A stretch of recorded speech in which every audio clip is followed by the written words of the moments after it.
یا ایھا الذین آمنوا اتقوا اللہ حق تقاتہ ولا تموتن الا وانتم مسلمون، اے ایمان والو اللہ سے ڈرو جیسا کہ اس سے ڈرنے کا حق ہے، اور دیکھنا تمہیں موت نہ آئے مگر اس حال میں کہ مسلم مرنا، مسلمان تابع فرمان مرنا۔ اور پھر ساتھ ہی اگلی ایت آئی وَاعْتَصِمُوا بِحَبْلِ اللَّهِ جَمِيعًا وَلَا تَفَرَّقُوا، دیکھو اللہ کی رسی کو مضبوطی سے پکڑ لو اور فرقہ واریت میں مت بٹنا۔ اور غدیر خم کی حدیث 6225 سے 6228 تک 4 طرق صحیح مسلم میں، غدیر خم کی حدیث میں اللہ کی رسی قرآن کو قرار دیا گیا۔ وہ کہتے ہیں جی وہ رسی کے کتنے بل ہوتے ہیں، ایک بزرگاں دا بل ہے، ایک فلانے دا بل ہے، وہ اپنے کول رکھو بل، ٹھیک ہے۔ نبی علیہ السلام خود فرما کے گئے صحیح مسلم میں کہ یہ اللہ کی رسی کتاب اللہ ہے۔ تو اللہ تعالیٰ نے فرمایا کہ اللہ سے ڈرو اور مسلمان مرنا، اور اللہ کی رسی قرآن کو مضبوطی سے پکڑ لو اور فرقہ واریت میں مت بٹو۔ اس کا مطلب یہ ہے کہ فرقوں سے بچنے کا علاج اللہ کی کتاب ہے۔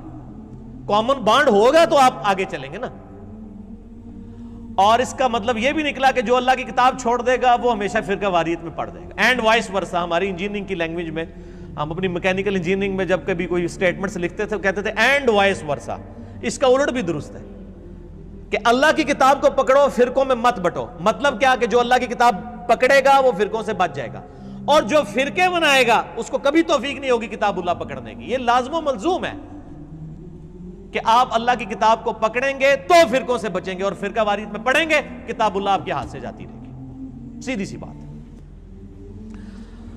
اور میں نے پہلے بھی عرض کیا کہ یہ شرم کا مقام ہے کہ آج لوگ بریلوی، دیوبندی، اہل حدیث، شیعہ کہتے ہوئے فخر محسوس کرتے ہیں، مسلم کہتے ہوئے شرماتے ہیں کہ پتہ کو پوچھنے والے کو نواں فرقہ ہے۔ یہ نواں نہیں ہے بھائی، یہ شروع ہے۔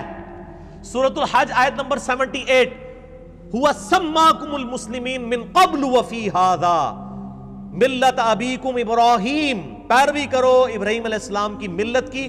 هو سماکم المسلمین من قبل وفی ھذا، جس نے اس قرآن کے نزول سے پہلے تمہارا نام مسلم رکھ دیا تھا، اور اللہ نے بھی اس کتاب میں تمہارا نام وفی ھذا مسلم رکھ لیا۔ اللہ نے اپنے پیغمبر کی بات کو انڈورس کیا ہے کہ میرے ابراہیم نے تمہارا نام مسلم رکھا تھا، میں نے بھی اس قرآن میں رکھ دیا۔ تو یہ تو ابراہیمی نسبت ہے، مسلم کہلوانا یا مسلمان کہلوانا، اور آپ انڈین نسبتیں لے کے چل رہے ہیں اور اپنے بزرگوں کی نسبتیں لے کے چل رہے ہیں۔ ہم تو نبی صلی اللہ علیہ وآلہ وسلم کے جد امجد کی نسبت لے کے چل رہے ہیں، اور یہ وہ نسبت ہے جس کو ہمارے محبوب صلی اللہ علیہ وآلہ وسلم نے اڈاپٹ کیا۔ سورۃ الانعام کا آخری رکوع پڑھ لیں، قل اننی ہدانی ربی الی صراط مستقیم، اے نبی فرما دیجئے مجھے تو میرے رب نے سیدھا راستہ دکھا دیا ہے، دینا قیما ملت ابراہیم حنیفا، وہ دین جو کہ کھڑا ہے ابراہیم کی ملت پہ، وما کان من المشرکین، اور ابراہیم علیہ السلام مشرک نہیں تھے۔ قل ان صلاتی ونسکی ومحیای ومماتی للہ رب العالمین، اے نبی علیہ السلام یہ بھی اللہ کے حضور عرض کیجئے اور ان کے سامنے اعلان کر دیجئے، بے شک میری نماز، میری قربانی، میرا جینا، میرا مرنا سب کچھ اللہ کے لیے جو سارے جہانوں کا پالنے والا ہے۔